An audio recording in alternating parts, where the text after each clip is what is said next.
Hello, welcome back to Mac and Wise Podcast. Thank you guys for giving me some of your time. Your time is the most precious thing you have. You can get back most anything in life, but you can't get back time. So I'm humbled that you're spending some of your time with me. As you guys well know, or if you don't know, but the world should know by now, the House Representative just passed a bill, and this bill is crazy. It is really, really going to mess up the fabric of America. And what do you mean by it's going to mess up the fabric of America? Well, they cut essential necessities for the people that are really, really in need the most. They cutting Medicare and they cutting Medicaid. They cutting SNAP, agricultural. They cutting transportation, education. I mean, they just did a whole broad list of cuts, and these cuts affect us in so many different ways. It's like they're cutting education, so how can you learn? They're cutting Medicaid, so the people that's really, really sick and that need Medicaid, they actually aren't going to be able to afford to get it because they're cutting off their Social Security also. So, when you're on Social Security, you're on a fixed income. And so you really don't have too much money other than what you have for your rent, your food, maybe your car, your insurance. And once they start digging into that, and then you have to go to the pharmacy, and whereas your Medicaid used to pay for, or you was a copay, now you have to pay for this medication all out of pocket. So there's going to be a lot of people that's perishing, right? And that is sad because most people in America depend on certain things in order for their livelihood. You talking about people that actually worked all their life and put money into the system, and now when the state trying to recoup from some of the work that they did, you telling me that they can't even get their whole Social Security? They going to cut into that. How can you do that as a society as a whole? We supposed to be the greatest country in the world, and we are the ones that dictate what the rest of the world doing. And not only that, this guy's breaking alliances with other countries. He's turning Europe against us. The three most countries in the world that we do all of our trading with, he going against them. Um, he putting more money into the military. So if anybody goes against anything that he says, then he's gonna have the military actually start policing police. What I mean by that, if the police don't want to do that, because you got to realize most of the police that's in different neighborhoods on urban communities are people, are relatives of the people that's in the community, right? So you're going to tell them to start arresting people when they protest because they have an outspoken voice against you.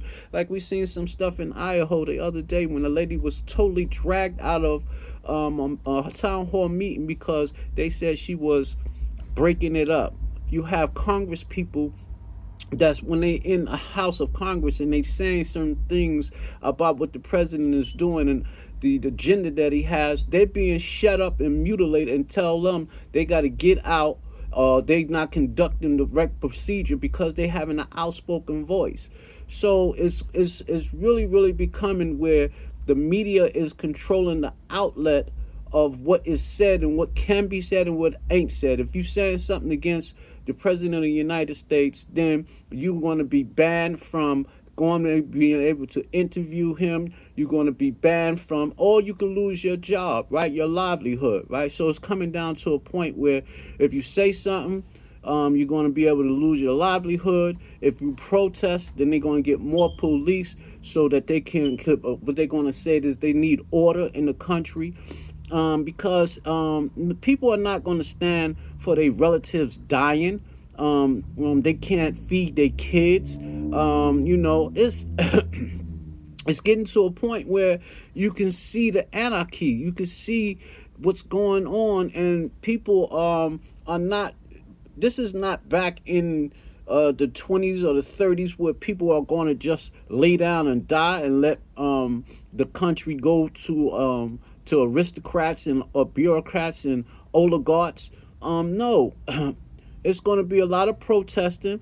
There's going to be a lot of people on, and this is the thing that I really want people to. It's always division, right? That's what I said in the beginning. They break the unity of the human being up by division? If they can divide, then how can we come together as one, as human beings, and make sure that we fighting for just causes, not because, but because. You dig?